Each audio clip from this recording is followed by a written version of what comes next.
Welcome to the Daily Devo. My name's Joel, and today we're talking about choosing to forgive in relationships.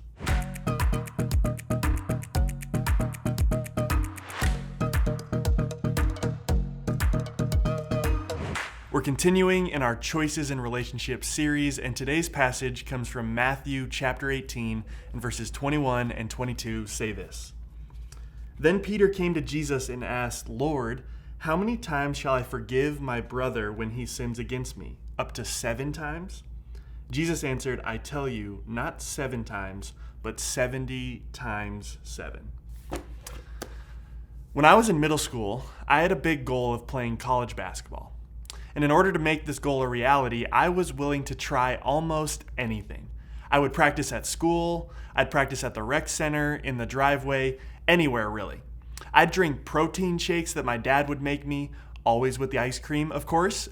I'd watch highlight videos of my favorite players I wanted to play like. I'd listen to positive self-talk CDs while I was trying to fall asleep. I tried it all. And one of the things that I thought would really help my chances of achieving my goal was to wear these special platform things on my shoes that were called jump soles to help increase my vertical jump. The idea behind jump soles is that they would cause you to walk on your toes while you work out, and theoretically, this would strengthen your calves and therefore make you jump higher. So I would wear these things around the house. I'd wear them shooting around in the driveway. I was almost always wearing them. And here's the thing, I'm not sure they actually helped much. In fact, I think they mostly just weighed me down and made me look foolish. The reason I start there is because I think there's something in our lives as followers of Jesus that has the same effect. Like jump soles, we think the thing will help us, but really all it's doing is weighing us down and making us look foolish. That thing in the Christian walk is bitterness. When someone wrongs us in a relationship, which sadly happens often, it's easy for us to let bitterness creep into our hearts. It's almost like we use it as a crutch. We let anger and frustration seep into our hearts toward the person who did us wrong because it's easier than actually feeling the pain that they caused. All the while we think it's benefiting us, but really it's a weight we were never meant to carry. And in today's passage, Jesus is talking and he instructs the people of his day, and by extension us, to be marked by forgiveness.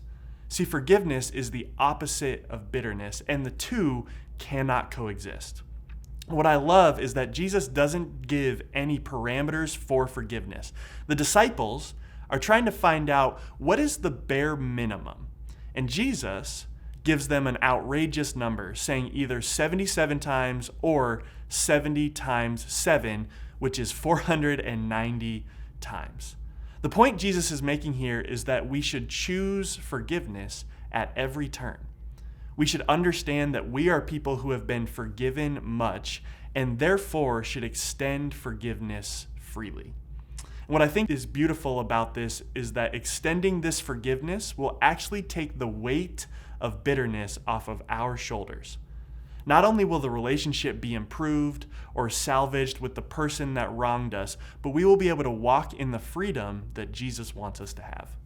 So, the simple question for us today is this: what weight are you carrying that comes from bitterness and a hesitation to forgive? And what would it look like to choose forgiveness, to choose to forgive that person even if they don't deserve it, even if they haven't asked for it? God invites us to choose to forgive early and often, so let's take him up on that invitation today.